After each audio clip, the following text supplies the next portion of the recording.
अस्सलाम वालेकुम। मैं हूं डॉक्टर सैयद अली रुख।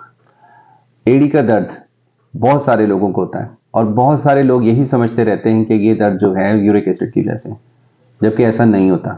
इसकी बहुत सारी वजूहात हैं, जिसमें से एक बड़ी वजह जो है वो प्लांटर फेशियाइटिस है। और इसकी जो बाकी वजूहात हैं वो आपको मैं आज इसके बारे में बताऊंगा। आप इसे देखिएगा, ये हमारा पाँव है और उसमें ये हिस्सा जो है एड़ी कहलाता है। यहाँ पर बहुत कॉमनली देखा गया है लोगों के अंदर इस जगह पे दर्द होता है। इसकी क्या वजह है? इसकी बहुत सारी वजूहात हो सकती हैं, लेकिन एक कॉमन वजह प्लांटर फेशियाइटिस है। अच्छा, और वजूहात भी हो सकती हैं जिसमें इस हड्डी का फ्रैक्चर, छोटे छोटे फ्रैक्चर्स बन सकते हैं जिसको हम कंप्रेशन फ्रैक्चर्स कहते हैं। ज़ाहिर है हम इस हड्डी पे जंप करते हैं, चलते हैं, भागते हैं, तो वो बहुत सारा प्रेशर इस पर पड़ता है। और अगर हड्डियाँ कच्ची हों, अच्छी तरह से हम मिनरल्स यानी कैल्शियम, विटामिन डी सप्लीमेंट्स वगैरह ना ले रहे हो, तो यहाँ पर फ्रैक्चर्स आ सकते हैं। तो एक वजह ये भी है। फिर यहाँ से कुछ असाब गुजर रहे होते हैं जिन्हें हम नर्व्स कहते हैं, उनकी यहाँ पर कंप्रेशन की वजह से भी यहाँ पर एड़ी के अंदर दर्द हो सकता है। इसी तरह से ये टेंडन है जिसके ऊपर हमारा पूरा वजन होता है, उसको हम एक्लीस टेंडन कहते हैं। इसकी सोजिश की वजह से भी हड्डी में दर्द हो सकता है, एड़ी में दर्द हो सकता है। अच्छा, और यहाँ से कुछ और टेंडन्स भी गुजर रहे होते हैं, उनकी सोजिश की वजह से भी हील के अंदर दर्द हो सकता है। ठीक है। और इसमें ये देखिएगा कि जो प्लांटर फेशिया है वो सबसे कॉमन वजह है। अब प्लांटर फेशिया क्या है? ये एक सख्त सी टिश्यू है पाँव के अंदर, जो कि ये एक जो एड़ी है, इस हड्डी का नाम कैल्केनियस है। इस कैल्केनियस को ये जो आपके पाँव की उंगलियां हैं, इन हड्डियों के साथ मिलाता है और हमारे पाँव को चलते वक्त, दौड़ते वक्त स्टेबल रखने की कोशिश करता है। अब होता क्या है कि यहाँ पर जहाँ से ये प्लांटर फेशिया निकल रहा है, वहाँ पर सोजिश हो जाती है। तो जो आमतौर पे देखा गया है, वो जहाँ से इसका ओरिजिन है, जहाँ से इसकी ओरिजिन है, वहाँ पर सबसे ज़्यादा सोजिश होती है। अब ये सोजिश की क्या वजह है? सोजिश की वजह ये है, यानी आप इस हिस्से को फिर दोबारा देख लें, इस हिस्से की सोजिश होती है। ये हिस्सा यहाँ पर गलत लगा हुआ है, यहाँ से ये शुरू होता है और यहाँ से लेकर यहाँ तक जाता है। तो इस जगह पे यहाँ से लगा है, यहाँ पर सोजिश होती है। तो ये सोजिश क्यों होती है?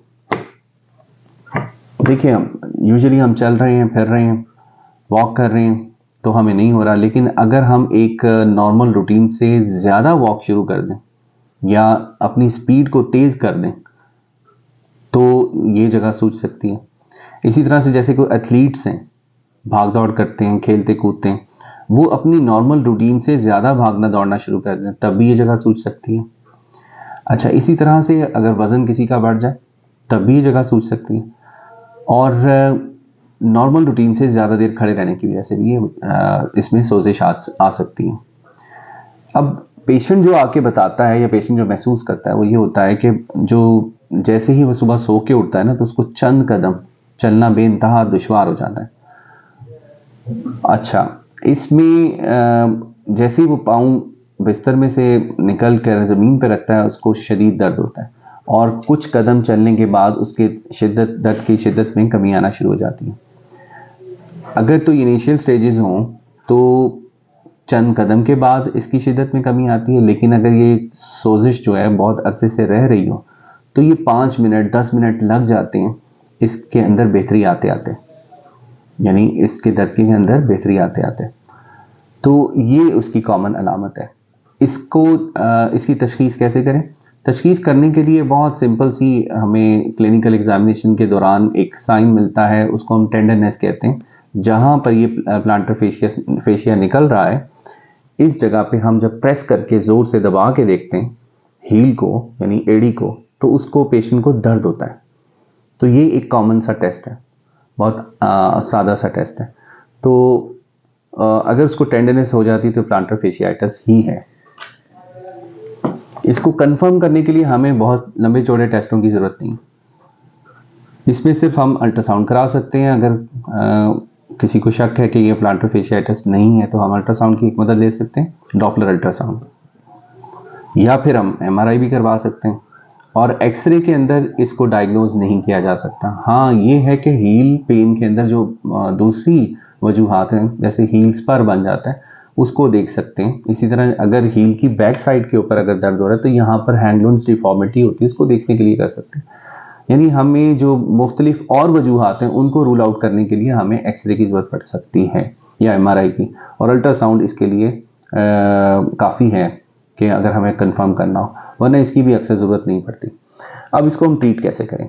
तो सबसे इम्पॉर्टेंट है कि शूज़ को तब्दील किया जाए, यानी मोटे सोल वाले नरम जूते पहने जाएं, और उसके अंदर हम एक एडिटिव एडवांटेज ले सकते हैं सिलिकॉन हील पैड का। तो वो बेसिकली हम उस हील को एक नरम जगह के ऊपर स्टे करवाना चाहते हैं, तो सिलिकॉन हील पैड यूज़ कर सकते हैं, नरम जूतों का इस्तेमाल कर सकते हैं। दूसरा कि इसमें हम फिजियोथेरेपी का बहुत रोल है, जिसमें टॉवल को ज़मीन पे रख के अगर हम उसको उंगलियों की मदद से इकट्ठा करने की कोशिश करें, इससे बहुत रिलीफ मिलता है। दूसरा ये कि प्लांटर फेशिया की हम अपने थंब से इसकी अगर मालिश करें, ऐसे दबाएं इसको और इस तरह करते रहें, इससे भी फ़र्क पड़ता है। और ये है कि इसमें हम आइसिंग करें, आइसिंग से मुराद यानी बर्फ़ के क्यूब्स लेके उसको किसी कपड़े में रख के, और जहाँ पर ये दर्द हो रहा है उस जगह को हम 10 से 15 मिनट सुबह, दोपहर, शाम कम से कम 3 दफ़ा उसकी मालिश करें, उस बर्फ़ से टकोर करें, तो उससे भी बहुत फ़र्क पड़ता है। अब दवाइयों की बात, दवाइयाँ जो हैं इसमें NSAIDs, non steroidal anti inflammatory drugs, वो हम दे सकते हैं और एक सर्टेन पीरियड ऑफ टाइम के लिए देते हैं। अगर इफ़ेक्ट हो जाए तो बहुत अच्छी बात है, अगर नहीं होता यानी along with drugs, medicines, physiotherapy and change shoes को हम चेंज करवा के थोड़ा वेट कर लेते हैं। अगर फ़र्क पड़ जाए तो वेल एंड गुड, अगर नहीं पड़ता तो इसमें हम स्टेरॉयड इंजेक्शन भी लगा सकते हैं। तो स्टेरॉयड इंजेक्शन से बहुत अच्छे रिजल्ट्स मिलते हैं, तो और ये बहुत ज़्यादा, इसके बहुत ज़्यादा साइड इफ़ेक्ट भी नहीं है अगर आप किसी एक्सपर्ट से लगवाते हैं। अलबत्ता ये है कि अगर इंजेक्शन लगाने के बावजूद पेन ना ठीक हो रहा हो तो फिर हम इस इंजेक्शन को रिपीट भी कर सकते हैं तकरीबन 6 महीने के बाद, और फिर भी ना हो तो फिर इसकी सर्जरी ही इसका हल बनता है। तो ये था प्लांटर फेशियाइटिस से मुतल्लिक आज का वीडियो, और मैं उम्मीद करता हूँ ये आपके लिए बहुत मददगार साबित होगा।